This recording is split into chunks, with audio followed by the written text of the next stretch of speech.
Do you remember 1971? Folk music was really popular. John Denver had recently hit the charts. Simon and Garfunkel were icons. And in Canada, Ian and Sylvia Tyson had just released Four Strong Winds, and it had become close to a national anthem.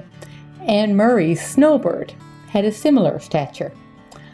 Along with almost every kid, I got a guitar that Christmas. With 7 other girls in my grade 4 class at Our Lady of Mercy schools in St. John's, Newfoundland, I set out to conquer the music world. I decided to follow Anne Murray's lead and throw my shoes to the side whenever I sang and played. And I have to admit that 40 years later, I still do the same. My 16-year-old cousin, Barb, and her friend Noreen began to teach me guitar. I was hooked. I still am.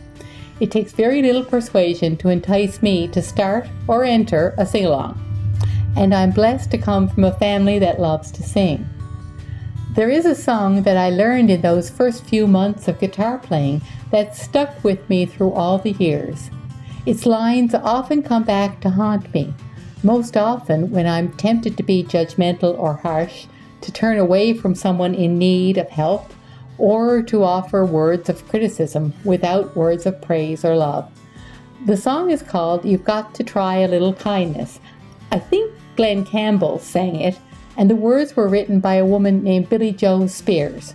And as I remember it, the song goes, you've got to try a little kindness, show a little kindness, shed your light for everyone to see, and if you try a little kindness, then you'll overlook the blindness of narrow-minded people on a narrow-minded street. I love those words, and they still ring true to me. They sit there in my heart and my mind with the words of one of my professors in the Faculty of Education at Memorial University, who advised us never to criticize a child without first offering 9 expressions of affirmation. A wise man was John Ackerman. I've come back to his words time and time again in dealing with children and adults alike. And it's still amazing to me that people, like flowers, thrive and stretch and grow when they bask in the sunlight of kindness and praise. They shrivel up and wither and fail when they are fed a diet of negativity and criticism. Think about yourself for a minute. Who did you learn most from in your life? Was it the person who criticized you? Maybe. But most often, this criticism was buffeted by a supportive attitude, an offer of help, and the witness of an example of a better way.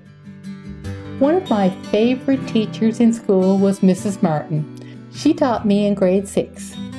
And though I have never seen her from then to now, I still feel warm when I recall the way that she encouraged me to write and to channel my creativity into writing. I know that I must have been a terrible speller.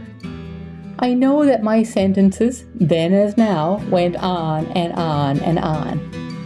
But she always praised before offering suggestions, always smiled and pointed out phrases or images that she particularly liked before suggesting a better way. She followed through as well by finding opportunities for her students to shine. I still smile and wonder as I remember the young authors' workshops that she sent us to, the plays that she encouraged us to write and produce. Mrs. Martin tried a little kindness, and it worked. It raised her from being a good or a competent teacher to being one who stands out in my mind. I wanted to be like Mrs. Martin. I didn't just want to teach like her. I wanted to be like her.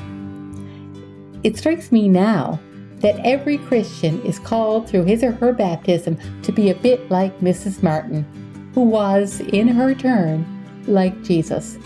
Go and sin no more. Forgive not 7 times, but 70 times 7. Blessed are the merciful. God is love. To have seen me is to have seen the Father. Try a little kindness. You'll be amazed what comes back. There's no textbook that can teach kindness. There's no course that can teach me how to be kind. There's no website that can pass this knowledge on to me. Kindness most often has a human face. If I were to ask you who in your life has shown you kindness, I am certain that a face would appear in your mind's eye, as Mrs. Martin's face appeared in my mind's eye. Kindness is one of the fruits of the Holy Spirit. It is a sign that the power of God is at work within you and me. We conclude with these words, taken from the book of the prophet Micah. He has told you, O mortal, what is good. And what does the Lord require of you but to do justice, and to love kindness, and to walk humbly with your God?